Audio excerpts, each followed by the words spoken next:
জুলাই কথা বললেন, তারা লাফিয়ে উঠেন সংবিধান দিয়ে। তারা জুলাইকে চাপা দিতে চান। তারা জুলাইয়ের সময় রাজপথে ছিলেন না, রক্ত দেননি, তাদের পরিবারকে কেউ জুলাইয়ের সময় শাহাদাত বরণ করেননি। তারা এই জুলাই আন্দোলন চলাকালীন সময়ে সীমান্তের অপরে 5 স্টার হোটেলে ছিলেন। এ কারণে জুলাইয়ের মর্ম তারা বুঝবেন না। এখনো যদি আমরা দেয়ালে দেয়ালে তাকাই, আমরা দেখব তারা তাদের স্বপ্নের কথা দেয়ালে লিখে গেছে। উই ওয়ান্ট জাস্টিস, কিংবা দেশটা কারো বাপের না। তুমি কে আমি কে, বিকল্প বিকল্প। আসছে ফাগুন, আমরা হব দ্বিগুণ। ষোড় মহাজন, আমরা অনেকজন। Change the rules, be a voice not echo. দিনে নাটক, রাতে আটক। নাটক কম করো প্রিয়, হামাক ব্যাটাক মারলু কেন? ফেসবুকের স্ট্যাটাসের দিয়েছে, কি বলে, শেয়ার দিয়েছে একজন সাউদা সুমি নামে এক নারী। এরপরে পুলিশ তাকে গ্রেফতার করেছে এবং বলা হয়েছে উপরের নির্দেশে তাকে গ্রেফতার করা হলো। আমার প্রশ্ন হলো, উপরের নির্দেশ বলতে কাকে ওনারা বুঝিয়েছেন এটা আমি জানতে চাই। আর এর সাথে সাথে আমি মাননীয় স্পিকারের মাধ্যমে সরকারের কাছে আহ্বান জানাতে চাই, আজকের অফিস টাইমের মধ্যেই ওই নারীকে মুক্তি দিতে হবে এবং অফিস টাইমের মধ্যেই এই মামলাও প্রত্যাহার করে নিতে হবে।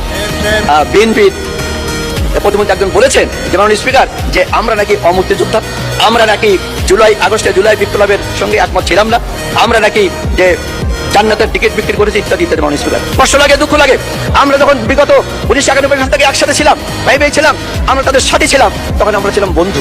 ভাই এখন আমরা একটু পৃথক হয়েছি, আমরা কিন্তু অবন্ধু হয়ে গেলাম। প্রেসিডেন্টকে ধন্যবাদ জানাইতে গিয়ে আমাদেরকে একবারে জেরবার করে ফেলেছে এবং তিনি অসংখ্য মিথ্যা তথ্য এখানে এসে, যে 2-1টার প্রতিবাদ আপনি নিজেও করেছেন। আমি অনুরোধ করবো যে অসত্য কোনো তথ্য যেন এই মহান সংসদে কেউ পরিবেশন না করেন। দেশটা কারো বাপের না। তুমি কে আমি কে, বিকল্প বিকল্প। আসছে ফাগুন, আমরা হব দ্বিগুণ। ষোড় মহাজন, আমরা অনেকজন। Change the rules, be a voice not echo. দিনে নাটক, রাতে আটক।